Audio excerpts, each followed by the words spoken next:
जय श्री राम, जय बजरंगबली। क्या आप सुंदरकांड का पाठ करते हैं या फिर आप करने की सोच रहे हैं?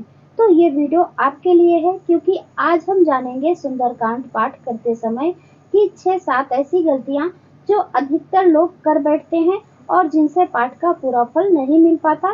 तो आइए जानते हैं कि क्या गलतियां हैं जो लोग कर बैठते हैं। तो देखिए, सबसे पहली गलती तो ये है कि बिना दीपक प्रज्वलित किए ही वह पाठ करते हैं। तो यदि हो सके तो अलग से चौकी लगाकर आप विधिवत रूप से बजरंगबली महाराज को आसन देकर उन्हें विराजमान करके फिर आप पाठ कीजिए, या फिर आप अपने घर के मंदिर में जो भी देवी देवता को आप वहां विराजमान किए हैं उनके समक्ष दीपक प्रज्वलित करने के बाद ही आप पाठ प्रारंभ करें। तो ये थी पहली गलती। ऐसे आपको नहीं करना चाहिए। जब भी आप पाठ करें तो सबसे पहले दीपक प्रज्वलित करें, भगवान के सामने अपना पाठ का संकल्प करें, फिर इसके बाद पाठ करें। इससे आपके पाठ को पूर्ण फल मिलेगा। जो भी आप पाठ करेंगे आपको संपूर्ण फल मिलेगा और बहुत ही जल्दी मिलेगा। जिस भी मनोकामना से आप यहाँ पाठ कर रहे हैं वह मनोकामना बहुत ही शीघ्र आपका पूर्ण होगा। और दूसरी गलती क्या है? सुंदरकांड का पाठ एक बहुत पवित्र कर्म है, लेकिन कुछ लोग जल्दी में या थक कर बिना स्नान किए ही इसका पाठ कर लेते हैं। शास्त्रों के अनुसार बिना शारीरिक और मानसिक शुद्धता के पाठ अधूरा माना जाता है। पाठ से पहले स्नान करें, साफ कपड़े पहने और शांत मन से बैठें, फिर इसका पाठ प्रारंभ करें। और तीसरी गलती क्या है? तीसरी गलती यह है कि यदि आप किसी से उस समय नाराज हैं, मन में कुछ गुस्सा है, क्रोध है, चिंता है या नकारात्मकता है, तो आप पहले उसे शांत करें।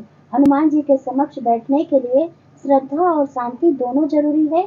तो मन की एकाग्रता ही पाठ को सफल बनाती है। तो बहुत ही मन प्रसन्न करके भगवान बजरंगबली के सामने बैठकर फिर इनका पाठ करना चाहिए। चौथी गलती है, सुंदरकांड पाठ से पहले कम से कम 1 दिन पहले से मांस, मदिरा, लहसुन और प्याज का त्याग कर देना चाहिए। यह केवल नियम नहीं, भक्ति की मर्यादा है, तो इसे जरूर निभाना चाहिए। जब भी आप पाठ करें, वैसे तो मांस मदिरा तो खाना ही नहीं चाहिए, लेकिन यदि आप लहसुन प्याज भी खाते हैं तो आप 1 दिन पहले ही छोड़ दीजिए। जैसे कि आप शनिवार मंगलवार को यहाँ पाठ करने जा रहे हैं, तो आप 1 दिन पहले ही लहसुन प्याज ना खाएं। फिर इस पाठ को आप सुबह कर सकते हैं या फिर शाम को कर सकते हैं, जैसे भी आपको समय मिले। लेकिन ब्रह्म मुहूर्त में करते हैं या फिर संध्या काल के समय में करते हैं तो वह अति उत्तम माना जाता है। पांचवी गलती यह है कि सुंदरकांड का पाठ एक संकल्प है। इसके बीच में किसी से बात नहीं करना चाहिए, उठकर इधर उधर नहीं जाना चाहिए या फिर बीच में मोबाइल ही चेक करना सब पाठ की ऊर्जा को नष्ट कर देता है। तो पूरे भाव से बैठकर आदर सहित पाठ करें, यानी इस समय आप मोबाइल भी न देखें, कोई भी नोटिफिकेशन आए आप उसे चेक ना करें। तो इस तरह से पूरे भाव से आपको पाठ करना है। और छठी गलती क्या है? पाठ के समय बहुत से लोग ऐसे करते हैं कि जैसे बगल में मोबाइल रख लेते हैं, कोई भी नोटिफिकेशन आया वह तुरंत चेक करने लगते हैं कि बोलेंगे नहीं, सिर्फ हम देख लेते हैं कि क्या है। तो ये देखना भी नहीं चाहिए। सोशल मीडिया स्क्रॉल नहीं करना चाहिए या बैकग्राउंड में टीवी चलाना भी नहीं चाहिए। यह सब पाठ की पवित्रता को भंग करता है। आप सुंदरकांड का पाठ कर रहे हैं, यह हनुमान जी के समक्ष बैठने जैसा है। तो क्या आप उनके सामने फोन पर व्यस्त रहेंगे? पाठ से पहले मोबाइल साइलेंट पर जरूर करें, टीवी बंद करें और घर का माहौल शांत बनाएं। शांति से किया गया पाठ 100 गुना अधिक फलदायी होता है। तो इसलिए बहुत ही शांतिपूर्वक पाठ करना चाहिए। और अब है सातवीं गलती क्या है, तो वो जान लेते हैं। तो पाठ पूरा हो जाने के बाद हनुमान जी की आरती जरूर करें और भोग उन्हें पहले से ही अर्पित करें, चाहे वह केवल तुलसी दल और गुड़ ही क्यों ना हो। वैसे तो बजरंगबली को गुड़ और चने का भोग आप रख सकते हैं।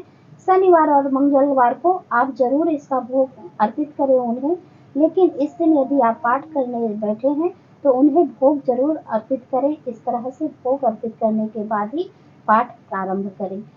आरती करते हैं तभी पाठ का समापन पूर्ण होता है, तो इसलिए आरती जरूर करें। और फिर जब आपकी पूजा संपूर्ण हो जाए तो इस तरह से आसन के नीचे जल छोड़कर आप 3 बार माथे से जरूर लगाएं और माथे से लगाते वक्त आप बोलें ओम इंद्राय नमः, ओम शक्राय नमः, ओम इंद्राय नमः। 3 बार बोलते हुए ही माथे से जल लगाएं और इस तरह से फिर अंत में आप क्षमा प्रार्थना जरूर करें। और फिर इस तरह से यदि जल भर कर रखे हैं तो आप इसे पूरे परिवार सहित ग्रहण करें और अपने घर में भी छिड़कें। जो भी आप पाठ किए हैं, सुंदरकांड का पाठ कर रहे थे, तो ये समझ लीजिए एकदम अभिमंत्रित जल हो जाता है। तो प्रसाद के रूप में आप पूरे परिवार सहित ग्रहण कर सकते हैं, पूरे घर में आप जरूर छिड़कें। तो इस तरह से सुंदरकांड का पाठ करें। तो अब आपने जाना सुंदरकांड पाठ के समय की 7 सबसे आम और गंभीर गलतियां, और अगर आप इन बातों का ध्यान रखेंगे तो आपकी भक्ति पूर्ण होगी और हनुमान जी की कृपा अवश्य प्राप्त होगी। तो बजरंगबली की कृपा हम सब पर बनी रहे, यही हमारी मंगल कामना है। और उम्मीद करती हूँ कि आज की वीडियो आपको जरूर पसंद आई होगी और आपके लिए उपयोगी होगी। तो वीडियो उपयोगी है तो लाइक शेयर जरूर करें और कमेंट में जय श्री राम जरूर लिखें। अब मैं मिलती हूँ अगले वीडियो में, तब तक के लिए नमस्कार। वीडियो देखने के लिए बहुत बहुत धन्यवाद। जय श्री राम, जय बजरंगबली।